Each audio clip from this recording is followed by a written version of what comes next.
माननीय अध्यक्ष जी, सबसे पहले मैं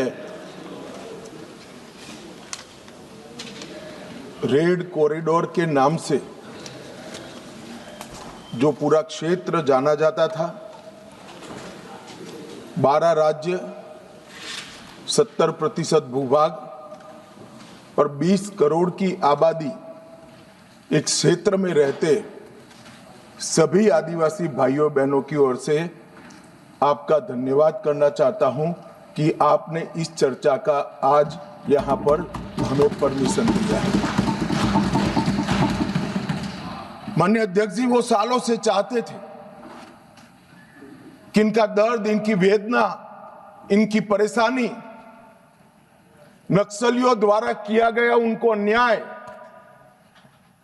और उनके भविष्य को अंधेरे में घेरने वाली ये पूरी व्यवस्था एक बार देश की सबसे बड़ी पंचायत हमारी संसद में उजागर हो और पूरी दुनिया उसको जाने।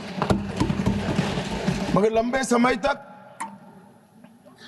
इसको मौका नहीं दिया गया और मुझे इस बात का भी बहुत खुशी है कि देश और हम सब के लिए बहुत महत्वपूर्ण एक घटनाक्रम जो 1970 से लेकर 2026 तक चला, उस घटनाक्रम के बारे में आज संसद में चर्चा हो रही है। मान्यवर, थियोरी का जो प्रचार कर रहे थे वो एक गलत प्रकार का नैरेटिव, एक गलत प्रकार का स्वप्न भोले भाले आदिवासियों के सामने रखा था कि हम आपके अधिकार के लिए लड़ रहे हैं, हम आपको न्याय दिलाने के लिए लड़ रहे हैं, हम आप विकास से महरूम रह गए हो इसलिए लड़ रहे हैं। मान्यवर, आज बस्तर से नक्सलवाद लगभग समाप्त हो चुका है। बस्तर के अंदर हर गांव में एक स्कूल बनाने की मुहिम चली। बस्तर के अंदर हर गांव में राशन की दुकान खोलने की मुहिम चली। हर तहसील पंचायत में पीएचसी, सीएचसी बने, इनके आधार कार्ड बने, राशन कार्ड बने, 5 किलो अनाज मिल रहा है, गैस के चूल्हे वितरित होते जा रहे हैं। मैं इतना ही पूछना चाहता हूं, नक्सलवाद की जो लोग यहां पर वकीलात कर रहे थे उनको, कि ये 70 से अब तक क्यों नहीं मिला। पूरे देश को तो 2014 में नरेंद्र मोदी जी की सरकार आने के बाद देश के हर गरीब को घर मिला, गैस मिला, शुद्ध पीने का पानी मिला, 5 लाख तक का बीमा मिला, प्रति व्यक्ति प्रति माह 5 किलो अनाज मुफ्त मिला। ये बस्तर वाले क्यों छूट गए थे? मैं इसलिए कहना चाहता हूं मान्यवर कि सत्य को झुठलाया जा रहा है। ये बस्तर वाले इसलिए छूट गए थे कि वहां लाल आतंक का परछाया था, इसलिए वहां विकास नहीं पहुंचा था। लाल आतंक का परछाया, विकास नहीं है इसलिए नहीं गया था। लाल आतंक का परछाई वहां पड़ा था इसलिए विकास नहीं पहुंचा था। आज परछाई हट गई है और बस्तर विकसित हो रहा है। मान्यवर, बस्तर में विकास ये जो वकील बन रहे हैं एक हथियारी मूवमेंट के, कहते हैं हम अन्याय के खिलाफ लड़ेंगे। संविधान को मानोगे या नहीं मानोगे? किसी को भी अन्याय होता है, इसका उपाय हमारे संविधान के अंदर निहित है। अदालतें बनी है, विधानसभाएं बनी है, जिला पंचायतें बनी है, तहसील पंचायतें बनी है।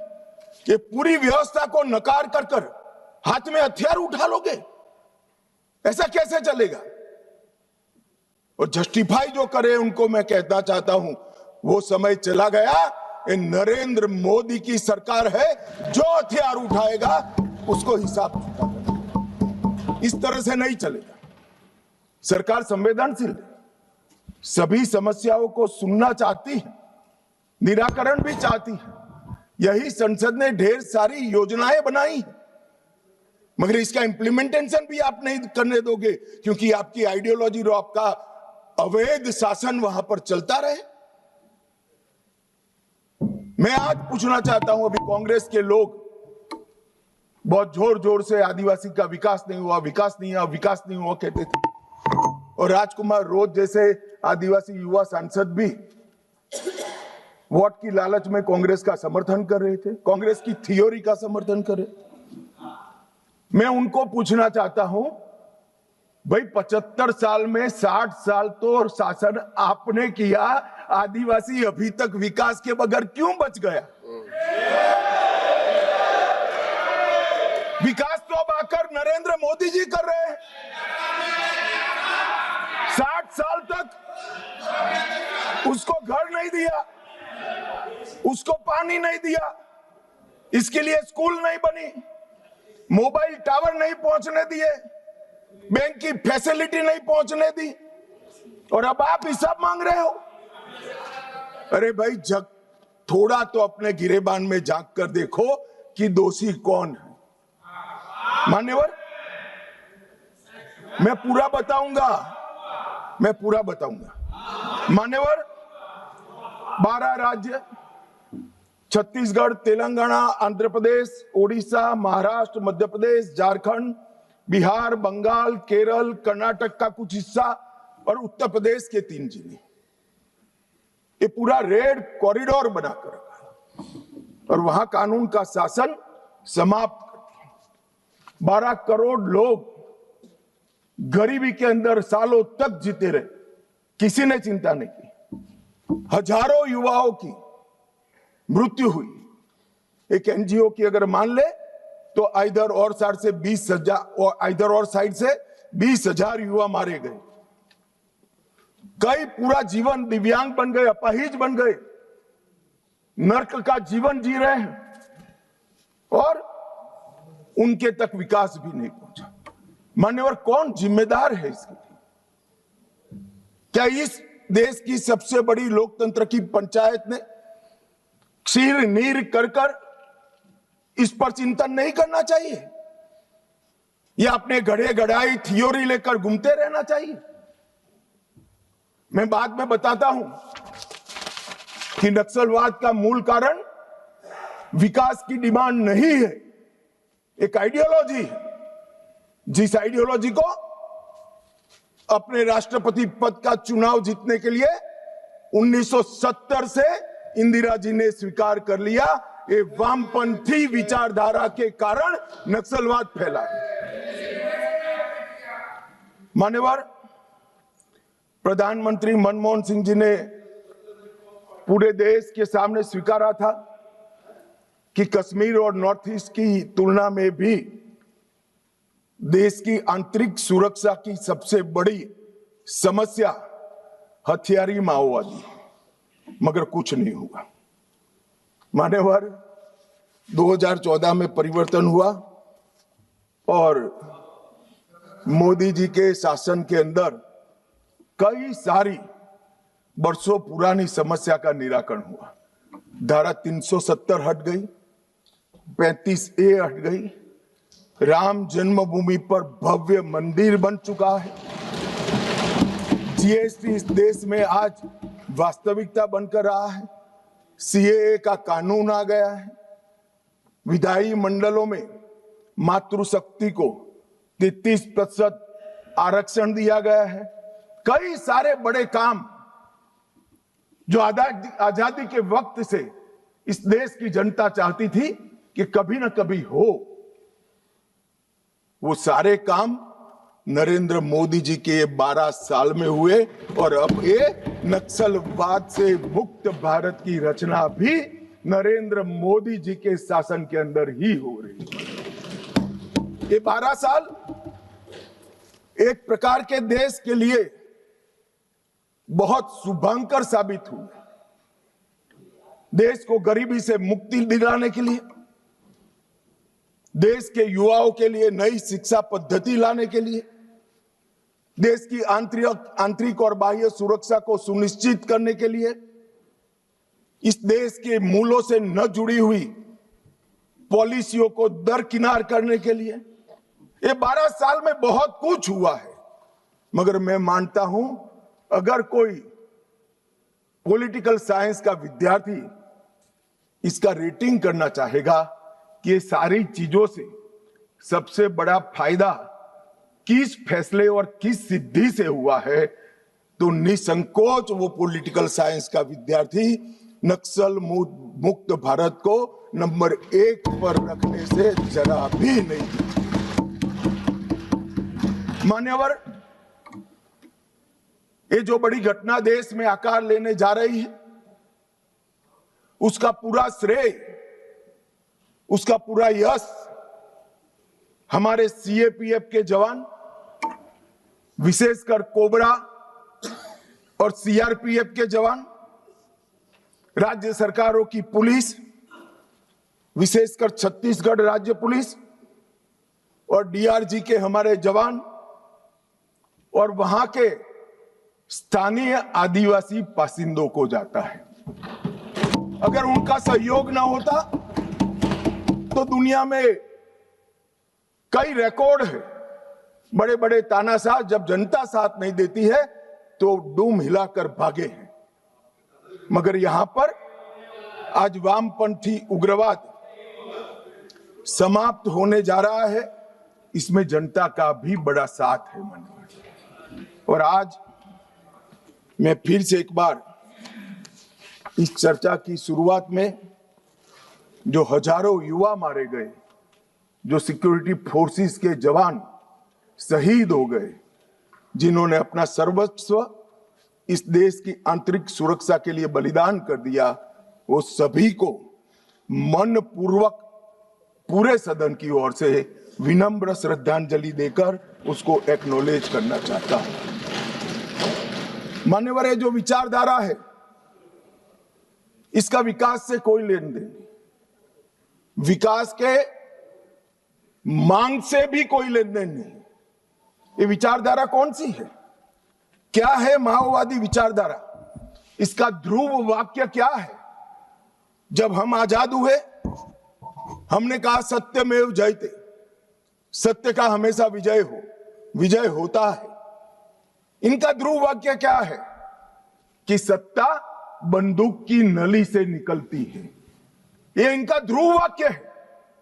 और वहां सत्ता शब्द का बहुत महत्वपूर्ण स्थान है।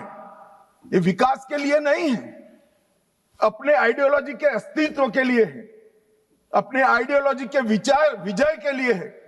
और आइडियोलॉजी को भोले भाले आदिवासियों में स्प्रेड कर सत्ता हासिल करने के लिए। यहां कोई विकास की बात नहीं, इनका लोकतंत्र पर कोई विश्वास नहीं है। यहां ढेर सारे लोग, मैं नाम देना नहीं चाहता, मैं सुन रहा था, 3 घंटे से कह रहे हैं कि अन्याय है तो अन्याय के खिलाफ लड़ रहे हैं।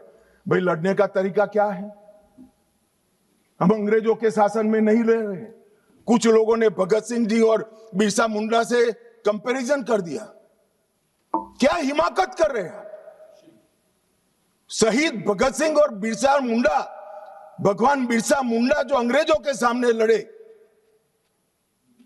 वो संविधान तोड़कर हाथ में हथियार लेकर निर्दोषों की हत्या करने वालों लोगों के साथ आप इसका कंपैरिजन कर रहे हैं? मान्यवर, राजनीतिक स्वार्थ से ऐसे विषयों में ऊपर उठ जाना चाहिए। यही विचारधारा कहती है दीर्घकालीन युद्ध ही हमारी विचारधारा को फैला सकता है। उनको अपनों का भी खून बहाने से कोई परहेज नहीं। और उनके आदर्श देखिए साहब, 10,000 साल के हमारे उपलब्ध इतिहास में कितने आइडियल आदर्श पुरुष, स्त्री, युवा हुए, एक बहुत बड़ा लिस्ट बन सकता है। इन्होंने तिलका मांझी को अपना आइडियल नहीं समझा, भगवान बिरसा मुंडा, भगत सिंह जी या सुभाष बाबू को अपना आइडियल नहीं समझा। इन्होंने आदर्श किसको कहा? माओ को कहा था। चीन का ये आदर्श तय करने में भी फॉरेन से इंपोर्ट करते हैं। मान्यवर, बस्तर का सिलेक्शन क्यों हुआ?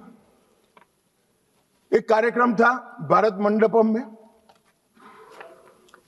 बस्तर क्षेत्र से जो अच्छी शिक्षा दीक्षा प्राप्त करे थे, ऐसे युवाओं के साथ मेरा इंटरेक्शन था। तो मेरे नाश्ते के टेबल पर एक बच्ची बैठी थी। उसने कहा कि साहब, आप बता सकते हैं कि माओवादियों ने, नक्सलाइटों ने हमारे बस्तर को ही क्यों चुना? मान्यवर, इस विषय को मैं जरा डिटेल बताना चाहता हूं। हम सब जानते हैं कि सन 47 में जब हम आजाद हुए, संसाधन बहुत कम थे। एक लंबी गुलामी के कालखंड को समाप्त कर कर हम आजाद हुए थे। देश के अंदर विकास का नामो निशान नहीं था। दशकों तक, लगभग 2 सदी तक इस देश को गुलामी में लूटा गया। जब नया राज्य बना तो राज्य की पहुंच कुछ क्षेत्रों में सीमित रह गई थी ही नहीं, बढ़ानी थी। ये तो समय जाते जाते बढ़ेगी। और मान्यवर, क्योंकि संसाधन कम थे, रेवेन्यू कम थी, तो विकास भी परकोलेट होते होते हर क्षेत्र में एक साथ नहीं पहुंचता है। अगर रोड बनाने तो पूरे देश के एक साथ नहीं होते। अगर बिजली पहुंचानी है तो पूरे देश में एक साथ नहीं पहुंच सकती। तो दूर दराज के क्षेत्रों तक स्टेट की पहुंच की कैपेसिटी सीमित, वहां पर विकास नहीं पहुंचा था। राज्य का इकबाल, स्टेट का इकबाल वहां बुलंद नहीं हुआ था। अब ये कह रहे कि अत्याचार के खिलाफ, भाई अगर स्टेट पहुंचा ही नहीं था, सुनियोजित भेदभाव का वातावरण ही नहीं था, तो वहां अत्याचार कैसे हो गए? मान्यवर, एक कहानी घड़ी जा रही। सच्चाई ये है कि इन्होंने पूरे रेड कॉरिडोर को इसलिए चुना था क्योंकि वहां स्टेट की पहुंच कम थी। इसलिए भोले भाले आदिवासियों को बरगलाकर इनके हाथ में हथियारें पकड़ाई। मैं कुछ दृश्य बाद में आपको बताऊंगा। मुझे एक बात समझ में नहीं आई। 15 अगस्त 1947 के पहले इस देश का ट्राइबल बिरसा मुंडा, तिलका मांझी, रानी दुर्गावती मुर्मू बंधुओं को हीरो मानकर चलता था। वो आदिवासी 47 से 70 आते आते माओ को अपना हीरो मानने लगा। ये परिवर्तन क्यों हुआ? मान्यवर, ये परिवर्तन विकास और अन्याय के कारण नहीं हुआ, क्योंकि कठिन भूगोल के कारण और स्टेट की अनुपस्थिति के कारण अपनी विचारधारा को फैलाने के लिए वामपंथियों ने क्षेत्र को चुना और भोले भाले आदिवासियों को उन्होंने बरगलाना चालू किया, अपनी विचारधारा का अनुयायी बनाया। और थोड़ा आगे बढ़ने के बाद उनको लगा यहां तो अच्छा काम हो सकता है भाई, मगर ये पढ़ लिख जाएंगे तो हमारे साथ नहीं रहेंगे। स्कूलें जला दी, इनके बैंक अकाउंट खुल जाएंगे तो हमारे साथ नहीं रहेंगे। बैंकें जला दी, दवाखाने जला दिए और फिर कहे यहां विकास नहीं पहुंचा है। विकास को तो वामपंथी उग्रवादियों ने वो क्षेत्र में सालों तक नहीं पहुंचने दिया, जो अब नरेंद्र मोदी के शासन में वहां पहुंच रहा है, घर घर जा रहा है। गरीबी के कारण नक्सलवाद नहीं फैला, बल्कि नक्सलवाद के कारण इस पूरे क्षेत्र में सालों तक गरीबी रही। मान्यवर, मैं इसको और अच्छे तरीके से सदन के सामने रखना चाहता हूं। नक्सलवाद की जड़ें गरीबी और विकास से जुड़ी हुई नहीं है मान्यवर, वो वैचारिक है। मैं आज 60s के 4 क्षेत्र पढ़ना चाहता हूं। एक, नक्सलबाड़ी, साक्षरता का दर 35% था। बस्तर, साक्षरता का दर 23% था। सहरसा, बिहार, जो नक्सलवाद से कभी प्रभावित नहीं हुआ, साक्षरता का दर 33% था। और बलिया, यूपी का नक्सलवाद से सटा हुआ, सोनभद्र से सटा हुआ जिला, वहां पर भी साक्षरता का दर 31% है। तो चारों स्थानों पर साक्षरता का दर कमोबेश समान था। प्रति व्यक्ति आय नक्सलबाड़ी में 500 रुपया थी, सबसे ज्यादा थी चारों क्षेत्र में। बस्तर में 190 रुपया थी, सहरसा में 299 रुपया थी और बलिया में 374 रुपया थी। तो प्रति व्यक्ति आय भी चारों क्षेत्र में एक समान थी, मगर नक्सलवाड़ी और बस्तर में वामपंथी उग्रवाद पनपा और सहरसा और बलिया में नहीं, क्योंकि सहरसा और बलिया की भूगोल उनके अनुकूल नहीं थी। वहां घने जंगल नहीं थे, नदी नाले, छुपने की पहाड़ियां नहीं थी। हथियार लेकर अपनी मूवमेंट करने का, आदिवासियों को दबाने का, उनको जबरदस्ती अपनी आइडियोलॉजी के साथ जोड़ने की वहां पर अनुकूलता नहीं थी। अगर विकासी पैमाना होता, अगर प्रति व्यक्ति आय ही पैमाना होता, तो देश के बहुत सारे हिस्से ऐसे थे जहां 70 में विकास नहीं पहुंचा था। वहां क्यों नक्सलवाद नहीं हुआ? और मान्यवर, आज तो मैं इस सदन में ये विचार को सिरे से खारिज कर रहा हूं। हम लोकतंत्र में हैं, हमने इस देश के संविधान को स्वीकार किया है। संविधान के माध्यम से ही आज इस महान सदन के हम सदस्य हैं। अन्याय किसी को भी हो सकता है, अन्याय किसी को भी हो सकता है, विकास कहीं पर भी कम ज्यादा हो सकता है। हम संवैधानिक रास्तों से हमारी लड़ाई लड़ेंगे या हाथ में हथियार लेकर निर्दोषों को मार डालेंगे? किस थ्योरी का यहां से समर्थन हो रहा था, मैं नहीं समझ रहा। अगर आप धमकाना चाहते हैं कि ये होगा तो ये भी हथियार उठाएंगे, ये होगा तो ये भी हथियार उठाएंगे, ये डरने वाली सरकार नहीं है मान्यवर, सबके साथ न्याय करने वाली सरकार। किसी को भी अन्याय हो तो हथियार हाथ में उठा लेना, ये लोकतांत्रिक तरीका है क्या? हमारे संविधान के सारे बताए हुए रास्ते सारे कुंद हो गए, बंद हो गए? संविधान ने हर चीज की व्यवस्था की। मान्यवर, फिर से मैं एक बार नक्सलवाद की, ये तो आप पर निर्भर करता है मान्यवर। मैं आज इस बहस को देख रहे भारत के युवाओं के लिए नक्सलवाद की टाइमलाइन भी बताना चाहता हूं। मान्यवर, 1970 के दशक में नक्सलवाद की शुरुआत नक्सलबाड़ी से हुई, बंगाल से हुई। 1971 के एक ही वर्ष में 3620 हिंसा की घटनाएं वहां पर हुई। 80 का दशक आते आते पीपल्स वॉर ग्रुप बन गया और फिर ये महाराष्ट्र, मध्य प्रदेश, ओडिशा, मध्य प्रदेश जब मैं बोलता हूं तो पुराना मध्य प्रदेश, छत्तीसगढ़ और मध्य प्रदेश, ये 3 राज्यों में फैले। 90 के दशक में दुनिया भर में जैसे वामपंथी विचारधारा सिकुड़ती गई, यहां पर भी उग्रवादी गुटों में और वामपंथी पार्टियों में विलय शुरू हुआ और 2004 में 2 प्रमुख गुट मिल गए, सीपीआई माओवादी का गठन किया। इस 70 से 2004 ये पूरा कालखंड में मान्यवर 4 साल छोड़कर पूरा समय कांग्रेस पार्टी का शासन रहा है, ये उनको याद रखना चाहिए। कब माओवादी विचारधारा फैली, पनपी, एकत्रित हुई, वो आपको याद रखना चाहिए।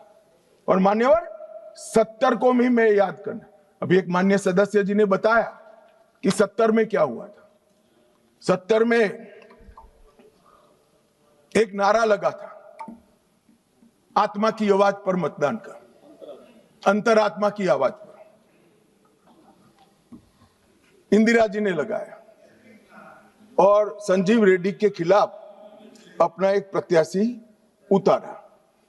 उस वक्त आधार तराश रहे माओवादी पार्टियों ने इंदिरा जी को समर्थन किया और अपने पार्टी में अपना वर्चस्व प्रस्थापित करने के लिए श्रीमती गांधी ने लपक लिया वो समर्थन को, और 70 से लेकर जब तक 77 तक 80 तक इंदिरा जी वापिस नहीं आई, वो माओवादी विचारधारा की गिरफ्त में रही।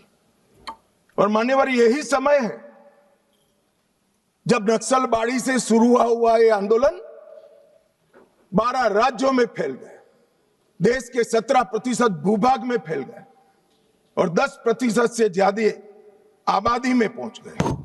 मान्यवर कई सिक्योरिटी एक्सपर्ट ऐसा कहते थे कि सत्ता के समर्थन के बगैर किसी भी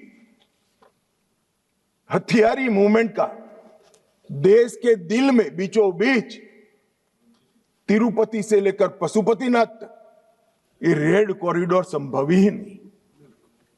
अभी पूछ रहे थे राजकुमार कि कहां से हथियार आए। मैं उनको बताना चाहता हूं, जो हथियार पकड़े गए हैं उसमें से 92% हथियार पुलिस के लूटे हुए हथियार हैं। थाने लूट लिए, गोलियां लूट ली और उसका उपयोग निर्दोष जवानों को, बच्चों को, कृषकों को मारने के लिए किया है।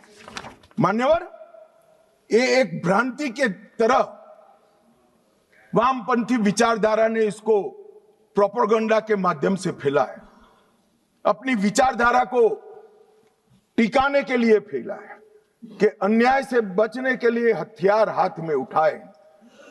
मगर मैं फिर से एक बार पूछना चाहता हूं, राज्य शासन और संविधान की वैधता को किसी भी अन्याय के अवेज में चुनौती दी जा सकती है क्या?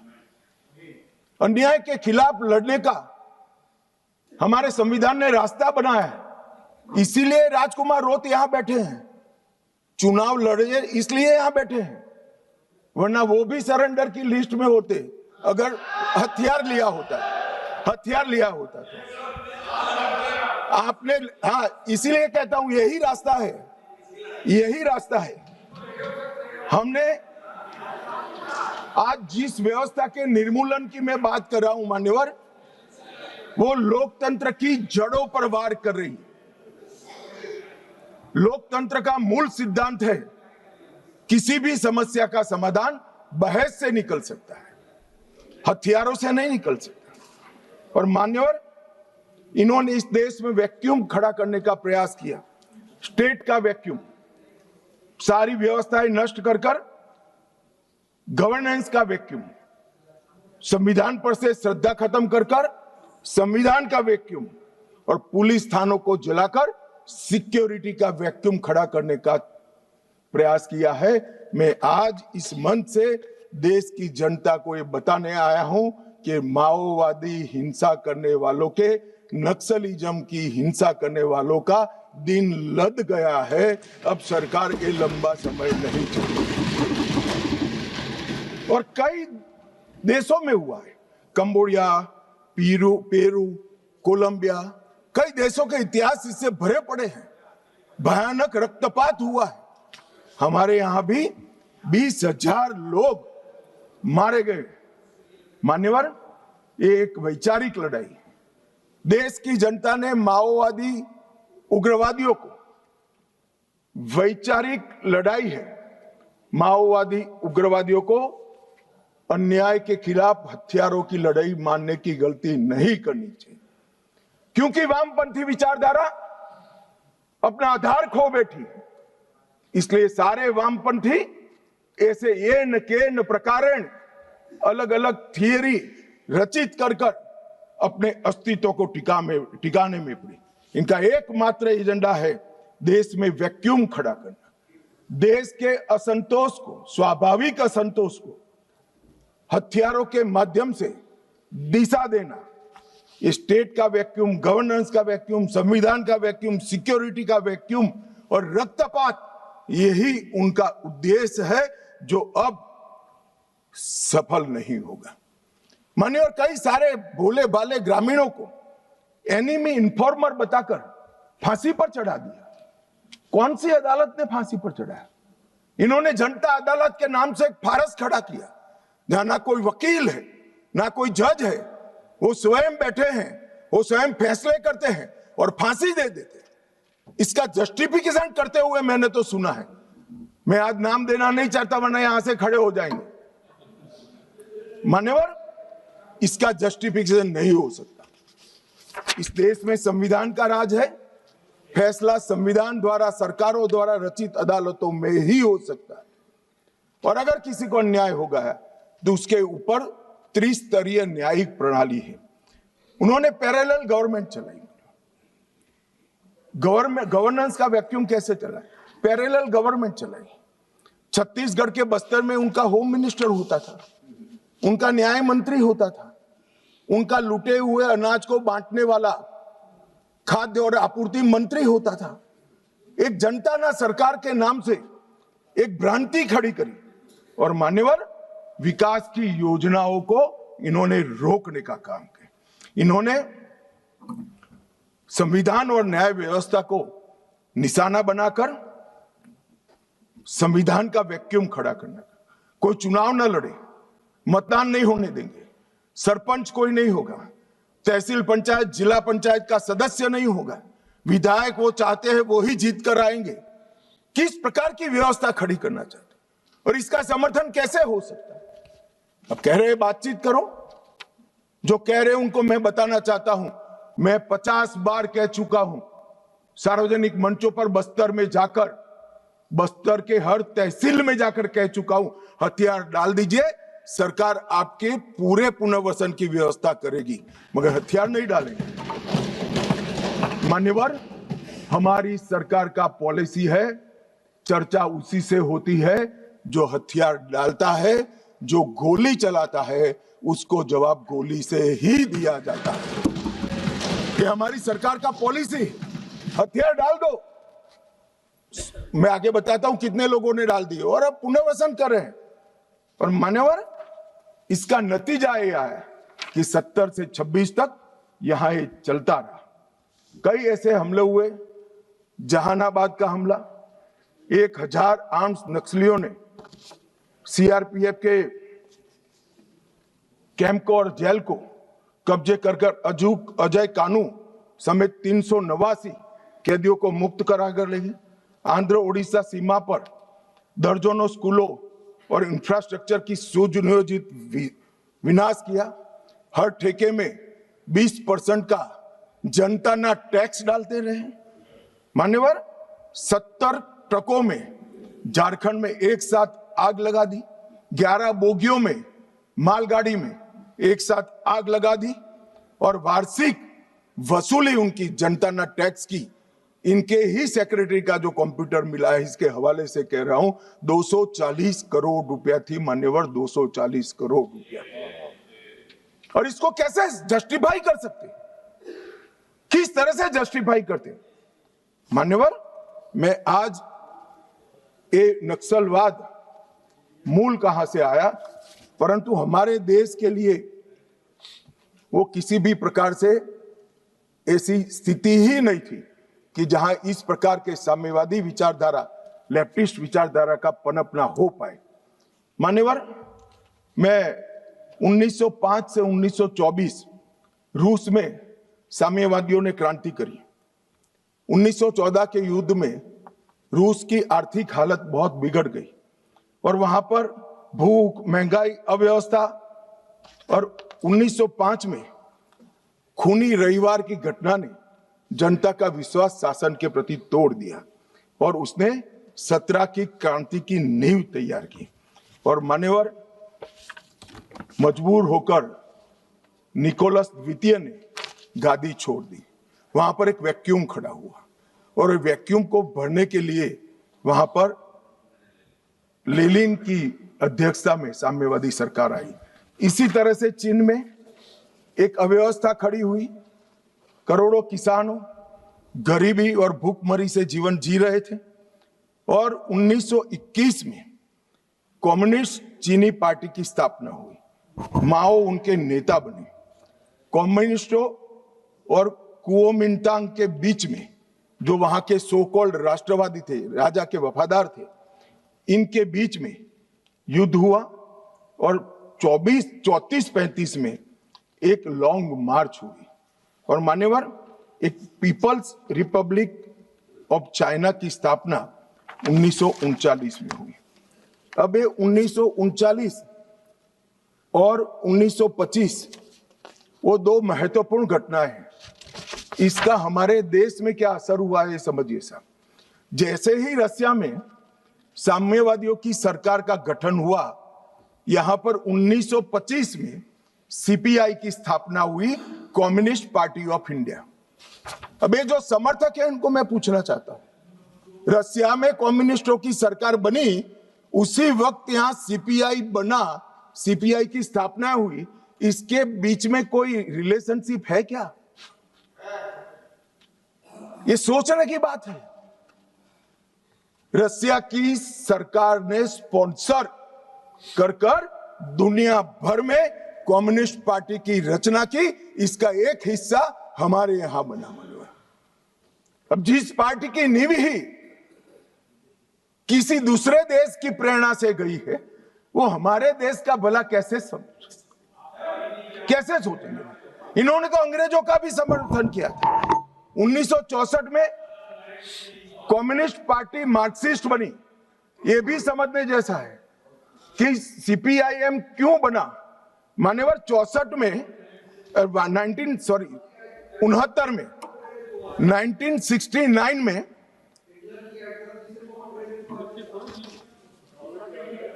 हो गया। बोलू यार, मुझे उकसाओ मत, आज मैं तय कर आया हूं, पूरी बात बताऊंगा। मान्यवर, 1964 में सीपीआईएम बना। यह भी समझना पड़ेगा कि सीपीआई थी, फिर सीपीआईएम क्यों बनी।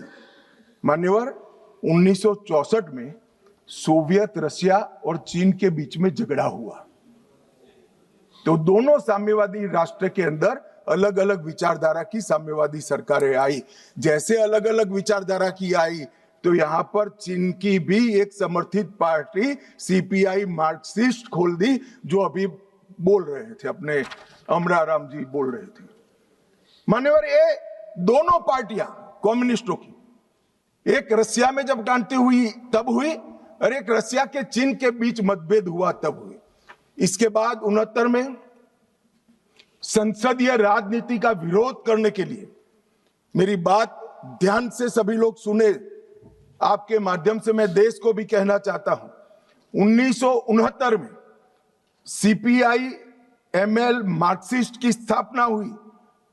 इसका उद्देश्य कोई विकास का वैक्यूम बनना नहीं था, कोई अधिकारों की रक्षा नहीं था।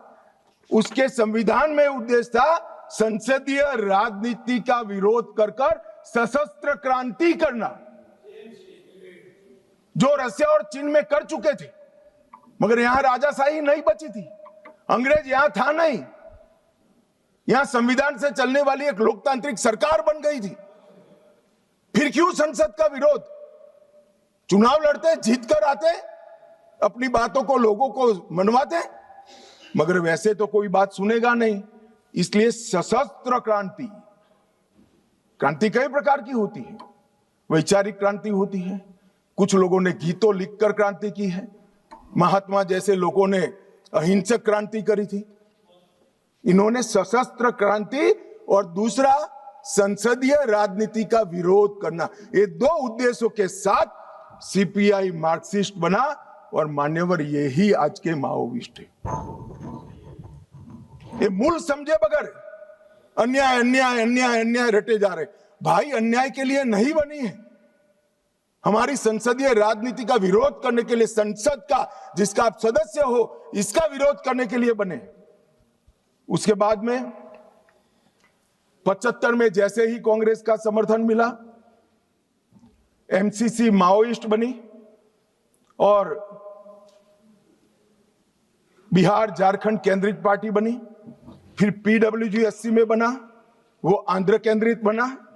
82 में दलित किसान केंद्रित सशस्त्र संघर्ष CPI ML party unity Bihar में बनी। दलित किसान केंद्रित संघर्ष इनका उद्देश्य था। 98 में पीपल्स वॉर ग्रुप बना और उसमें माओवादियों का एकत्रीकरण हुआ। इतना सब करने के बाद भी वो सफल नहीं हुए और 2000 में PLJA बना, GA बना, जो सैन्य विंग बनी, गुरुल्ला फोर्स बनाई मान्यवर। और 2004 में ये PWG MCC दोनों का विलय हो गया। तो थियोरी वाले और हथियार उठाने वाले दोनों 2004 में विलीनीकरण हुआ। 14 में मोदी जी आए और 26 में सबकी समाप्ति हो गई। ये टोटल 1925 से लेकर 2026 तक 101 साल का उनका इतिहास है माननीय। इसीलिए मैं कहता हूं मेरे साथी सदस्यों को जो सामने बैठे हैं, आप इसको अन्याय का स्वरूप, अन्याय के खिलाफ संघर्ष का स्वरूप मानकर महिमा मंडित मत करो। हम जिस सदन में बैठे हैं इसका विरोध करने के लिए वो जन्मे हैं। वोट की जगह बुलेट से शासन प्राप्त करना चाहते हैं। और मान्यवर, अगर यही बात है कि चर्चा करिए चर्चा करिए चर्चा करिए, चर्चा से कोई परहेज नहीं। हर कोई चर्चा का स्वागत करता है, पर फिर तो पुलिस क्यों रखी है? पुलिस की जरूरत ही नहीं। सेना क्यों रखी है? पैरामिलिट्री फोर्स क्यों रखे हैं? कुछ लोग ऐसे होते हैं जो चर्चा से मानते ही नहीं है, वहां बल प्रयोग कर कर उनके अत्याचार से निर्दोष नागरिकों को बचाना पड़ता है। जब नक्सलवादियों ने सैकड़ों निर्दोष किसानों को बम लगा लगा कर पैर बगैर का कर दिया, कई स्कूलों में रेड कर कर 8 साल के, 9 साल के, 10 साल के बच्चों को उठाकर ले गए और नक्सलवाद की सेना में भर्ती कर दिया। और क्या हम मूक दर्शक बनकर खड़े रहे? ये भारतीय जनता पार्टी की सरकार है। हर नागरिक की सुरक्षा नरेंद्र मोदी ने सुनिश्चित करी है। जो भी अन्याय करेगा नागरिकों के साथ, समझा तो ठीक है मान्यवर, वरना फोर्स इसी के लिए बनाई गई है। इसका उपयोग भी होगा, परिणाम भी आएगा और आज आ भी गया है। मान्यवर, मैं जो इनके समर्थन में, जिनको पॉपुलर लैंग्वेज में अर्बन नक्सल कहते हैं, वो बुद्धिजीवी भाइयों को सवाल करना चाहता हूं। मैंने 6 दिन से लगभग 2000 आर्टिकल निकाले, सारे बुद्धिजीवी भाइयों ने लिखे हुए। मेरे पास इसका पूरा जिस्ट भी है। ये सभी आर्टिकल हथियार उठाकर घूमने वाले माओवादियों के साथ चर्चा करो। वो न्याय के लिए लड़ रहे हैं, उनको मारना नहीं चाहिए, इनके प्रति सिंपैथी होनी चाहिए, सरकार विकास जल्दी करे, इस प्रकार के। एक भी आर्टिकल जो 8 साल का अबूझ बच्चे को उठा ले जाकर हाथ में हथियार पकड़ा दिए, इसकी मां के लिए नहीं है। मान्यवर, एक भी आर्टिकल अपने गांव से खेत में जाते हुए किसान का पैर उड़ गया और पूरा जीवन दिव्यांग बन गया, इसकी सिंपैथी के लिए नहीं है।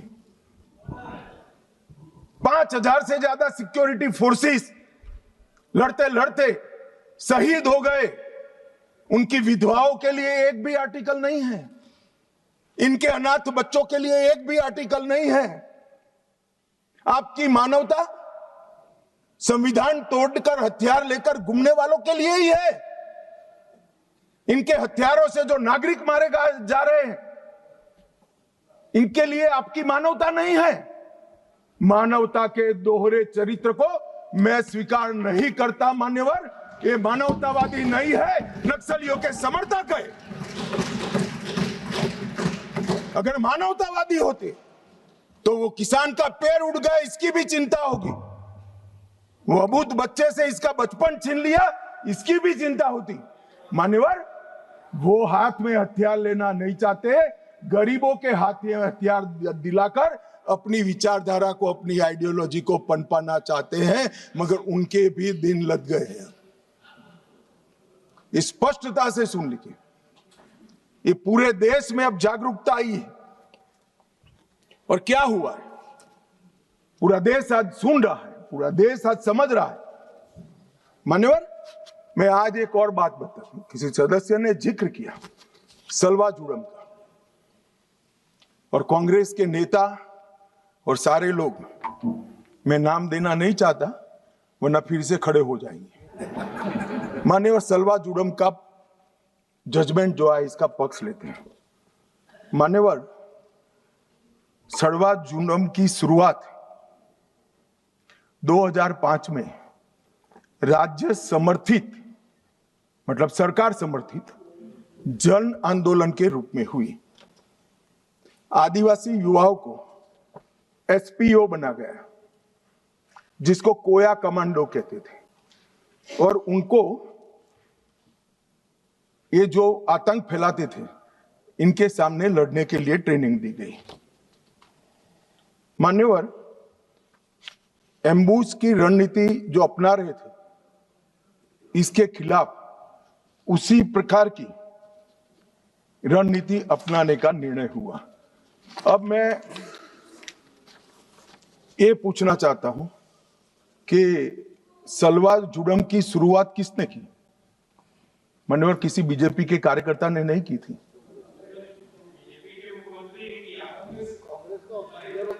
श्रीमान कर्मा ने किया था, जिनको नक्सलियों ने मौत के घाट उतार दिया, और वो कांग्रेस के नेता थे। मान्यवर, 5 जुलाई 2011 को सर्वोच्च अदालत ने नंदिनी सुंदर और अन्य लोगों ने एक विवाद दायर किया, और सुप्रीम कोर्ट ने जस्टिस सुदर्शन रेड्डी के नेतृत्व में तय किया कि नक्सलियों के खिलाफ राज्य की ये लड़ाई गैर कानूनी है, और तुरंत ही इनको हथियार वापस लेने का ऑर्डर कर दिया। परिणाम क्या हुआ मान्यवर? उनके हथियार वापस लिए गए, नक्सलियों के हाथ में हथियार थे, इन्होंने चुन चुन कर सलवा जुड़म में जुड़े हुए लोगों को मार दिया मान्यवर। और वही सुदर्शन रेड्डी विपक्ष का उपराष्ट्रपति पद के प्रत्याशी बने मान्यवर। कांग्रेस पार्टी जो कह रही ना हमारा क्या लेन देन है, ये लेन देन है। जो देश की कानून और व्यवस्था में मानता है वो सुदर्शन रेड्डी को कभी अपना प्रत्याशी नहीं बनाना चाहिए। मान्यवर, हमारे यहां न्याय तंत्र की व्यवस्था है, जो जज बनता है उसको तटस्थ माना जाता रहे, ये हमारे न्याय तंत्र की आत्मा है। मगर कोई व्यक्ति जज बनकर अपनी व्यक्तिगत आइडियोलॉजी का उपयोग कर कर, संवैधानिक कपड़े पहनाकर अपनी आइडियोलॉजी को ऑर्डर में कन्वर्ट कर कर हजारों बेगुनाह आदिवासियों की जान जाए ऐसा फैसला देता है, तो मैं ये जजमेंट की घोर निंदा करता हूं। और मैं उन लोगों की भी निंदा करता हूं जिन्होंने उनको वोट दिए, प्रत्याशी बनाए। मान्यवर, आइडियोलॉजी जनता के भले के ऊपर नहीं हो सकती।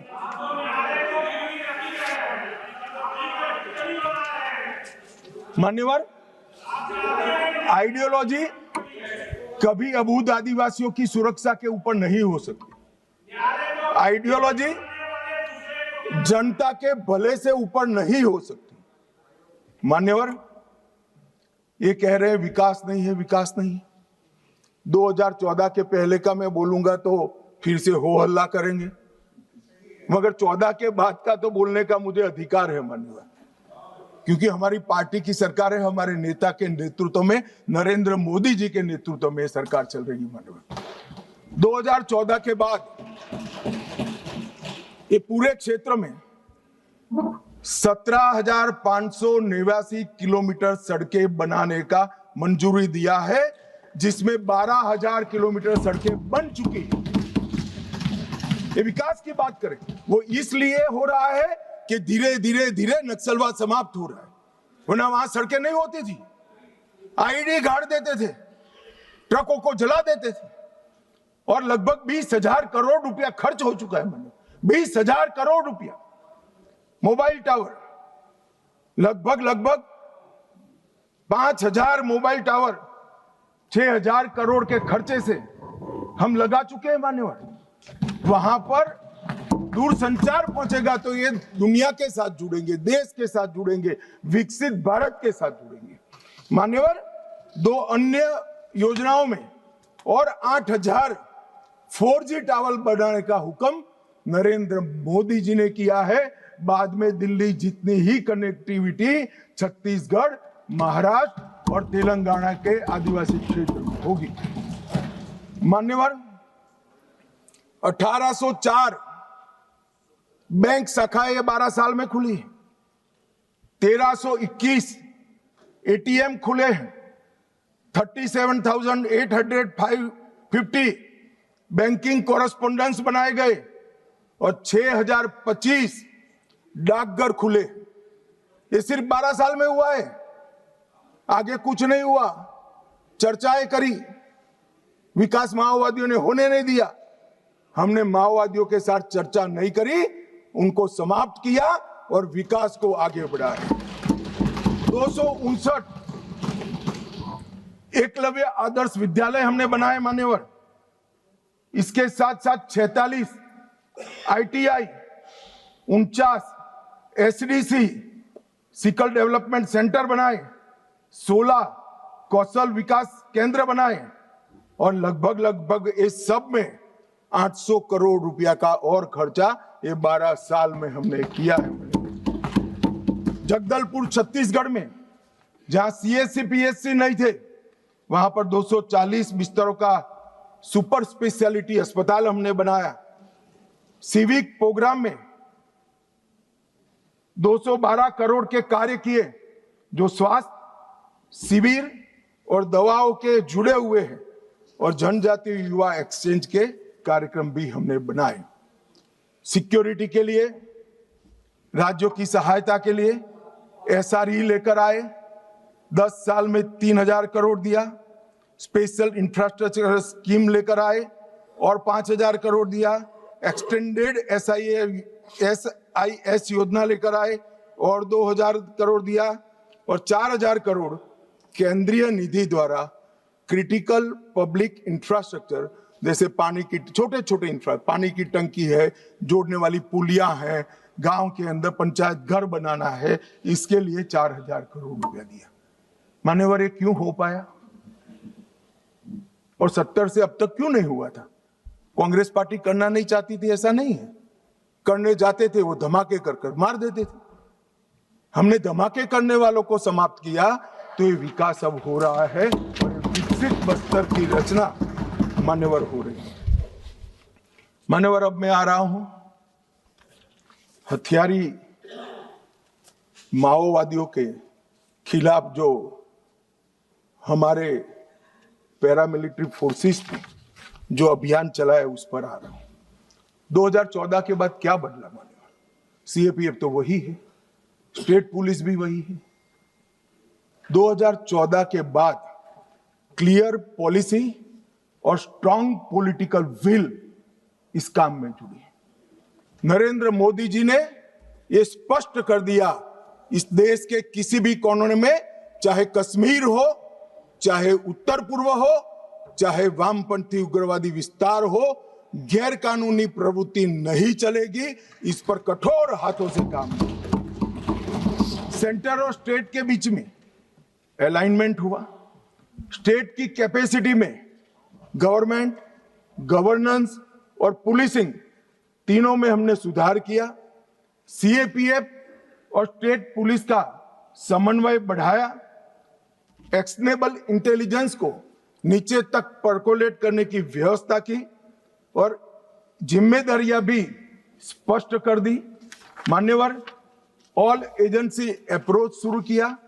सिर्फ हथियार नहीं, एनआईए, ईडी, इंटेलिजेंस एजेंसी, ये सभी नेटवर्क, फंडिंग और सपोर्ट सिस्टम, ये सभी पर हमने प्रहार किया। इफेक्टिव सरेंडर पॉलिसी लेकर आए, बाद में मैं आंकड़ा बताता हूं। डेवलपमेंट और गवर्नेंस में हमने कोई वैक्यूम नहीं छोड़ा। और अब पहले जहां राज्य की उपस्थिति नहीं थी, स्टेट नहीं था, वहां आज राज्य की उपस्थिति है। और नक्सलवाद के हार का सबसे बड़ा कारण ये है कि राज्य अब हर गांव में पहुंच चुका है, वहां पंचायत बन चुकी है। मान्यवर, विकास के लिए हमने होल ऑफ गवर्नमेंट अप्रोच लिया और सुरक्षा नकेल कसने के लिए होल ऑफ एजेंसी अप्रोच लिया। मान्यवर, तीन चीजें आज मैं देश के सामने, तीन तिथियां जरूर बताना चाहता हूं। 20 अगस्त, 24 अगस्त 2024, 20 अगस्त 2019 और कल 31 मार्च 2026। 20 अगस्त को गृह मंत्रालय में एक मीटिंग हुई और जो पूरा मोदी जी ने विकास का काम तो पहले से ही चालू कर दिया। ये पूरा पुलिस कोऑर्डिनेशन का काम, मॉडर्नाइजेशन का काम, रिटायर्ड नक्सलियों को पुलिस फोर्स में लेने का काम, इनके कोऑर्डिनेशन का काम, खुफिया एजेंसी के साथ, ये सब 20 अगस्त को डिजाइन करेंगे। तो फिर इतनी देर क्यों लगी? बैठ जाओ। मैं बताता हूं पैसा का भी। मान्यवर, देर क्यों लगी? क्योंकि बीच में छत्तीसगढ़ में कांग्रेस की सरकार थी। मैं आज रिकॉर्ड पर यह कहना चाहता हूं, बिहार 24 के पहले नक्सल मुक्त हो चुका था। महाराष्ट्र एक तहसील छोड़कर 24 के पहले नक्सल मुक्त हो। ओडिशा 24 के पहले नक्सल मुक्त हो चुका था। झारखंड एक जिला छोड़कर 24 के पहले नक्सल मुक्त हो चुका था। सिर्फ छत्तीसगढ़ नहीं हुआ था क्योंकि वहां कांग्रेस की सरकार थी। मुझे कहने में कोई संकोच नहीं है, क्योंकि सत्य बोलते हुए कहीं पर कोई भी स्थान का विचार नहीं करना चाहिए। सत्य बोलने के लिए ही होता है। छत्तीसगढ़ कांग्रेस की सरकार ने नक्सलवादियों को बचा कर रखा था। और मान्यवर, यहां दूसरी तारीख आती है 24 अगस्त 2024।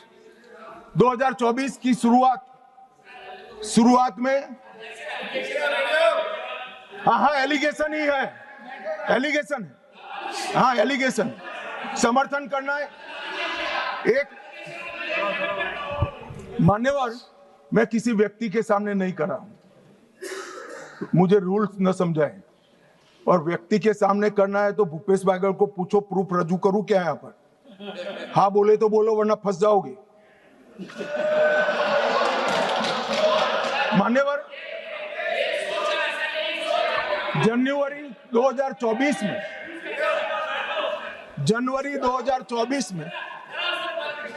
पूछ के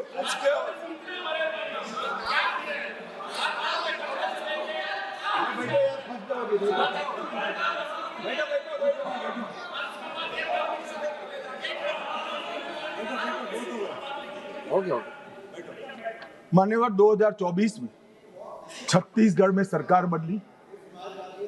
उसके दूसरे ही महीने मैं वहां गया था।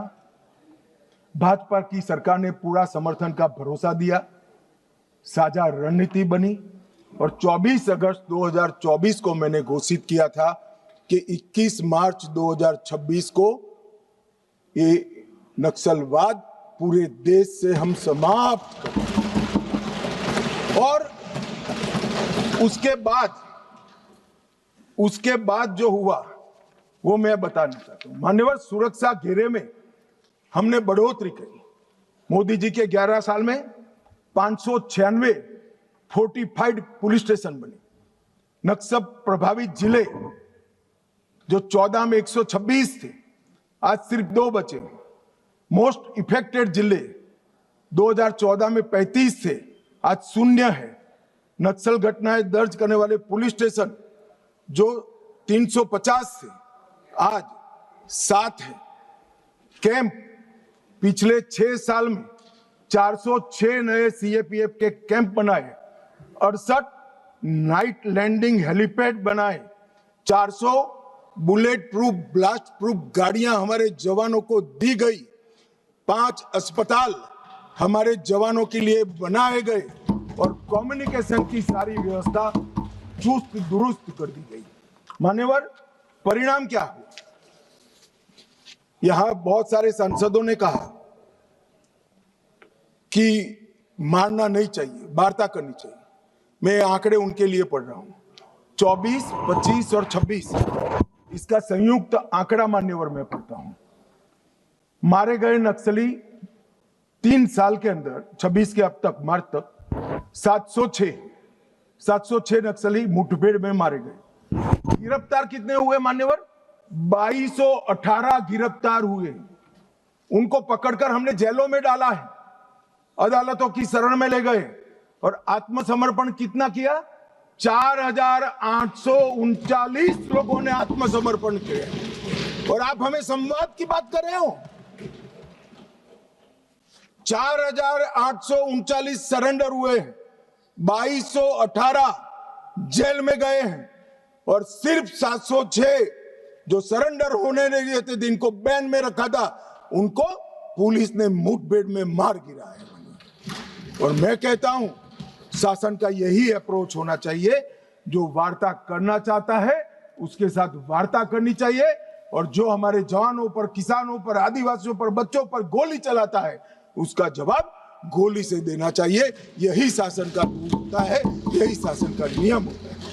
मान्यवर, हमने संवाद, सुरक्षा और समन्वय तीनों का उपयोग किया है। नवीनतम टेक्नोलॉजी का उपयोग करा है, सटीक निगरानी और ढेर सारे टेलीफोन बिलों का विश्लेषण करा है। Location tracking system, mobile phone की गतिविधियां, scientific call logs, social media analysis, forensic और तकनीकी संस्थानों की सहायता लेकर ये पूरे अभियान का हमारे गृह मंत्रालय ने नेतृत्व किया है। ड्रोन सर्वेलेंस, सैटेलाइट का उपयोग, इमेजिंग टेक्नोलॉजी और आर्टिफिशियल इंटेलिजेंस आधारित डेटा एनालिसिस से ये सफलता मान्यवर प्राप्त हुई है। मान्यवर, कई ऐसे अभियान भी चले जिसने बड़े बड़े क्षेत्र क्लियर कर दिए। अगर मैं नहीं बोलता हूं तो हमारे जवानों के लिए अन्याय हो जाएगा। ऑपरेशन ऑक्टोपस 2022 में चला, बूढ़ा पहाड़ क्षेत्र में बिहार में चला।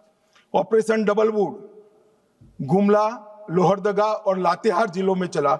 8 से 25 फरवरी तीनों जिले नक्सलवाद से मुक्त हो गए। 2022 में चला।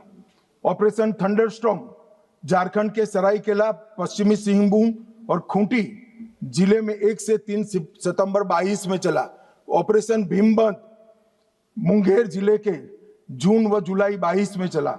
ऑपरेशन चक्रबांधा बिहार के गया और औरंगाबाद जिलों में 22 में चला। और ये सारे एरिया मान्यवर इससे मुक्त हो गए। मान्यवर, एक ऑपरेशन की ओर मैं विशेष ध्यान दिलाना चाहता हूं सदन का। ऑपरेशन ब्लैक फॉरेस्ट तेलंगाना और छत्तीसगढ़ की सीमा में 50 किलोमीटर लंबी और 37 किलोमीटर चौड़ी एक पहाड़ी है। ये पहाड़ी पर इन्होंने अपना एक परमानेंट कैंप बनाया था। 5 साल लड़ सके, इतना असला, इतने हथियार सोलार से वहां लाइट की व्यवस्थाएं, ढेर सारी आईडी बनाने की फैक्ट्रियां और 5 साल का अनाज वहां पर भरा था। 400 से 500 कैडर वहां पर एकत्रित थे। और मान्यवर, मैं आज बड़े संवेदनशीलता के साथ कहना चाहता हूं कि बहुत गर्मी थी मान्यवर। 45 डिग्री टेम्परेचर पहाड़ पर था। पत्थर 10 बजते बजते गर्म हो जाता था। शरीर में से 2 लीटर 3 लीटर पसीना बह जाता था। हम जवान को पीने के लिए रेशनिंग में 300 ग्राम पानी देते थे। जवानों ने उफ नहीं की मान्यवर। 21 दिन तक ऑपरेशन चला। 30 से ज्यादा माओवादी मारे गए। बाकी सारे नीचे उतरते ही पुलिस के साथ मुठभेड़ों में मारे गए या सरेंडर किए। और ये पूरा असला हमने जब्त कर लिया। इसी ने महाराष्ट्र, छत्तीसगढ़ मतलब बस्तर और तेलंगाना में माओवादी आंदोलन का अंत किया। मैं आज भी बड़ी विनम्रता के साथ और बड़े भाव के साथ सीए बोलता, सुनिए ना, आगे सुनिए ना। कोई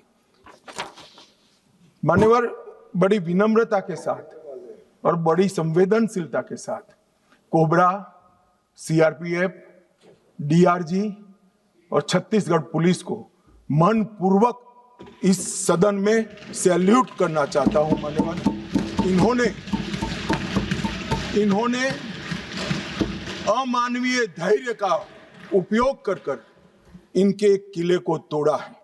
वैसे ये कह रहे हैं ग्रेहाम का भी रोल है, मगर हमें तेलंगाना सरकार ने ऊपर आने से ना बोल दी थी कि हम ऊपर नहीं आएंगे, ये नीचे आएंगे तो हम इनको रोकेंगे।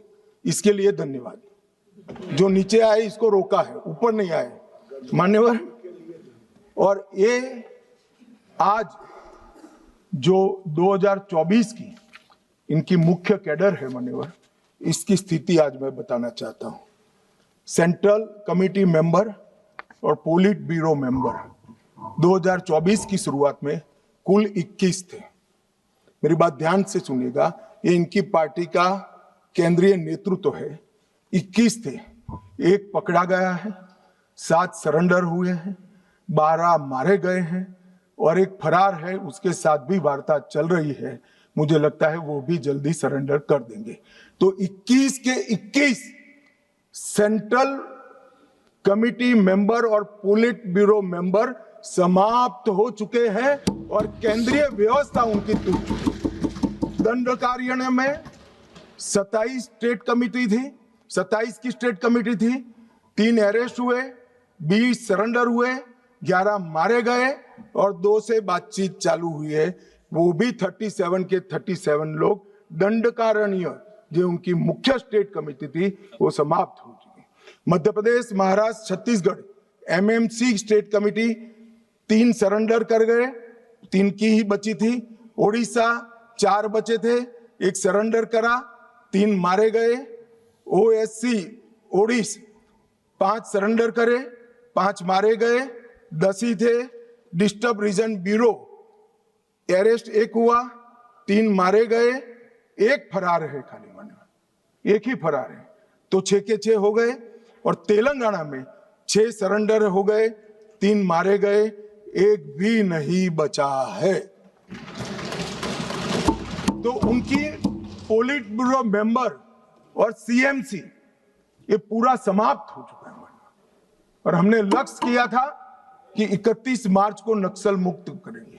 मैं पूरी व्यवस्था होने के बाद देश को भी सूचित करूंगा, मगर मैं ऐसा बोल सकता हूं, धड़ल्ले से बोल सकता हूं कि हम नक्सल मुक्त हो गए हैं। ऐसा कहने में कोई तकलीफ नहीं। मान्यवर बसवराजू इनके महासचिव न्यूट्रलाइज हुए।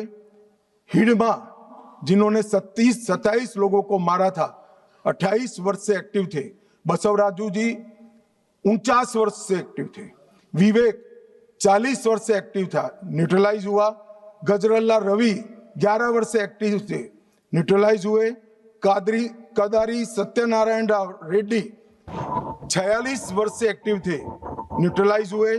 गणेश उइके 44 वर्ष से एक्टिव थे, न्यूट्रलाइज हुए। वेणुगोपाल आत्मसमर्पण किया, 46 वर्ष से एक्टिव थे। वासुदेव आत्मसमर्पण किया, 36 वर्ष से एक्टिव थे। पल्लूरी प्रसाद राव चंदना 46 वर्ष से एक्टिव थे, आत्मसमर्पण किया। रामदेव माझी देवू 36 वर्ष से एक्टिव थे, समर्पण किया। टिपरी तिरुपति 44 वर्ष से एक्टिव थे, उन्होंने भी सरेंडर कर दिया है। मान्यवर, मुख्य हथियारी माओवादी समाप्त हो चुके हैं। मान्यवर, हमने एकदम ल्यूक्रेटिव पुनर्वसन पॉलिसी को भी अपनाया है। मान्यवर, आत्मसमर्पण की प्रोत्साहन राशि 50,000 घोषित की गई है। सामूहिक सरेंडर पर दुगना कर देते हैं। मोबाइल सबको सरकार की ओर से देते हैं। हथियार जमा कराने पर और मुआवजा देते हैं। पुनर्वसन केंद्र पर कौशल प्रशिक्षण व टूल किट का वितरण करते हैं। 10,000 रुपया प्रति माह 36 माह तक हम उनको देते हैं। सभी को मोदी जी ने प्रधानमंत्री आवास योजना की गिफ्ट दी है। नक्सल मुक्त पंचायत होते ही गांव के विकास के लिए 1 करोड़ रुपया दिया जाता है। और मान्यवर, हमने कैंप लगाए हैं सरेंडर के। मैं आज इस सदन को बड़े संवेदनशीलता के साथ बताना चाहता हूं, मैं गया हूं वो कैंपों में। मान्यवर, कई सारी स्वयंसेवी संस्थाएं वो कैंप में सालों तक हथियार लेकर घूमने वाले नक्सलियों को सामान्य मानवीय नागरिक बनाने का प्रयास करें। वहां जाते हैं साहब, आंख में आंसू हो जाए ऐसे दृश्य खड़े होते हैं। किसी नक्सली बच्ची को नेल पॉलिश देते हैं तो लगाते लगाते रो पड़ती है। इसके ट्यूटर उसको पूछते हैं, क्यों रो रही हो? कि पहली बार मैंने जीवन में नेल पॉलिश लगाया है, 7 साल की थी, ये मुझे उठा ले गए, तब से पैंट शर्ट और बूट में घूम रही हूं, मैंने जीवन को कभी देखा नहीं।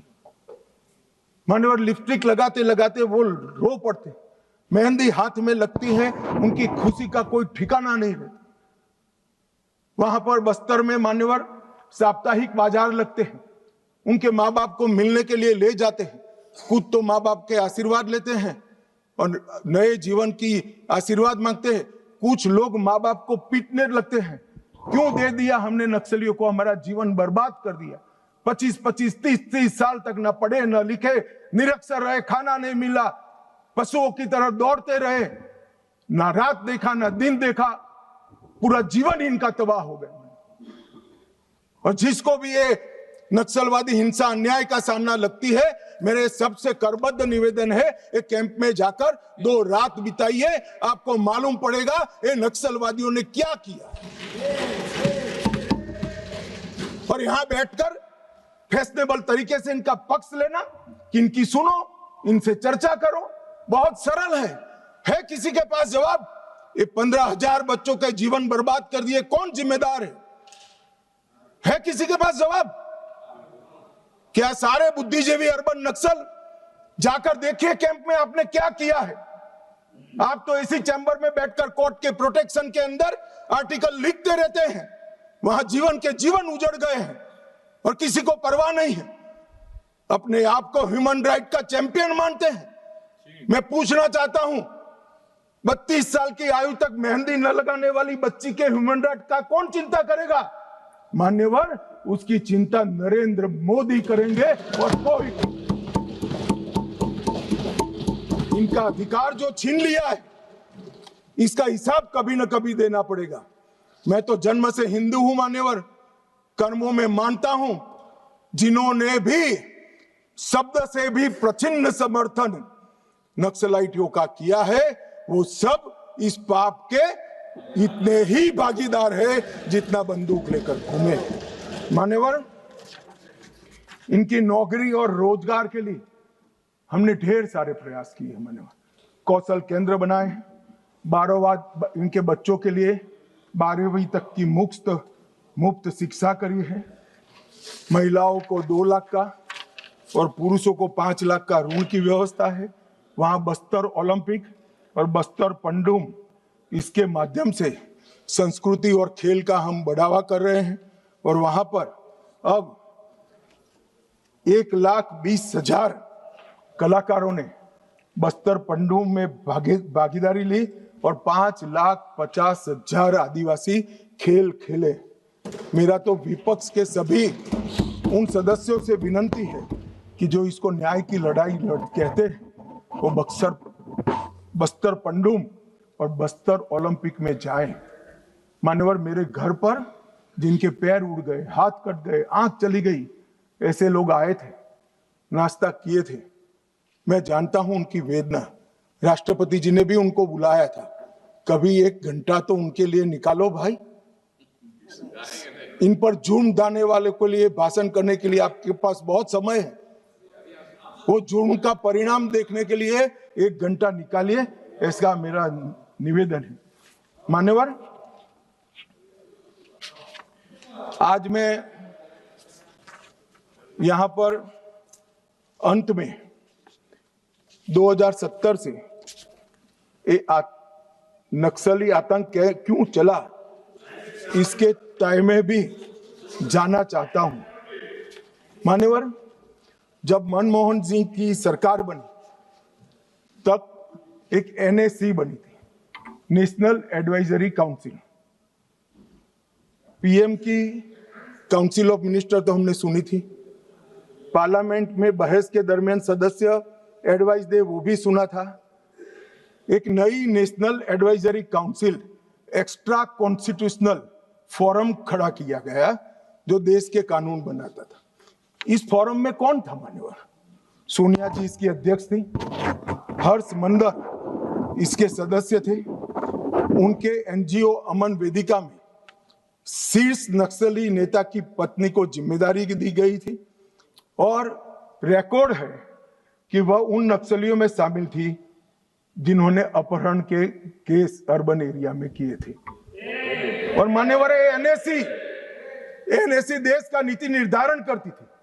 रामदयाल मुंडा वो कहते थे नक्सल ऑपरेशन जरूरत से ज्यादा कठोर है।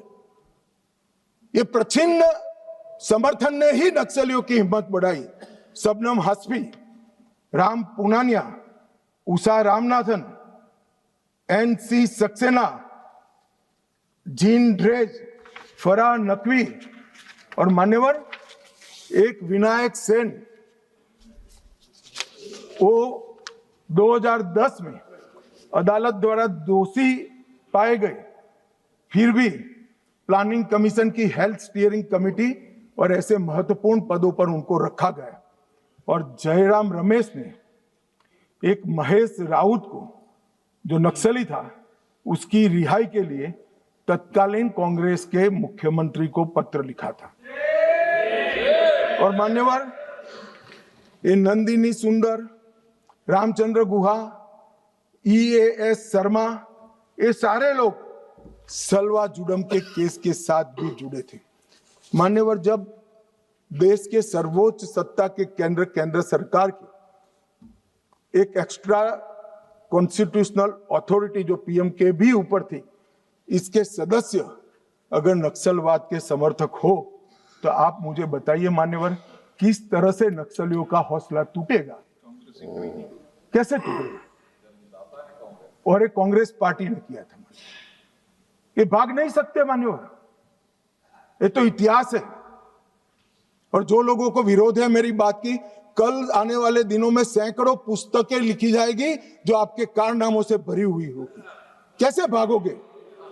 लोकतंत्र के अंदर किसी का आवाज दबाया नहीं जाता। मान्यवर, 2011 में मनमोहन सिंह जी ने prime minister rural development fellowship launch की। मान्यवर, उनका काम युवाओं को एक्सपोजर देना था। इसमें एक महेश राउत फेलो बने, जो महाराष्ट्र पुलिस के नक्सलियों के साथ संबंध के चलते महाराष्ट्र पुलिस के केस में जेल में गए। अब प्राइम मिनिस्टर ऑफिस ने की हुई prime minister rural development fellowship जब लॉन्च हुई तो उसका एक बेनिफिशियरी नक्सलवादी है, तो नक्सलवादियों के हौसले भला कैसे टूटेंगे? मान्यवर, मान्यवर 2010 गृह मंत्री चिदम्बरम जी ने एक वक्तव्य दिया,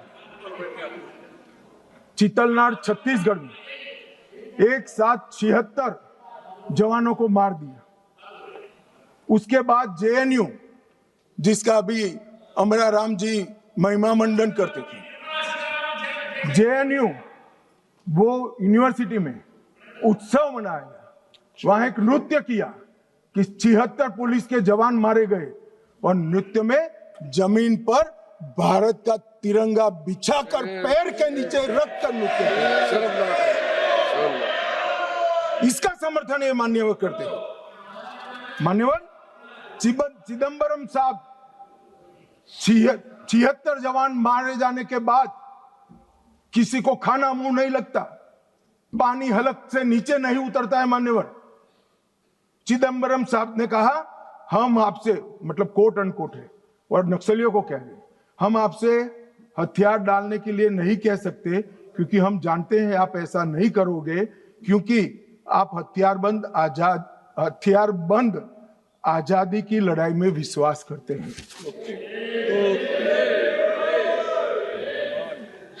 मान्यवर किस प्रकार से देश चला है, और पूरे तालाब में पानी भरा है, इसमें गोता लगाते हैं और कपड़े भिगोए बगैर बाहर निकलते हैं। हमने तो कुछ किया ही नहीं है। मैंने तो ऐसा जादूगर देखे नहीं है। तालाब में गोता लगा दे आदमी और बाहर निकले, एक भी कपड़ा भीगा ना हो, और कहेंगे मैं तो निर्दोष हूं, मैं गया ही नहीं, मैं तो बोला भी नहीं, चला भी नहीं। एक कमाल जादू आता है। मान्यवर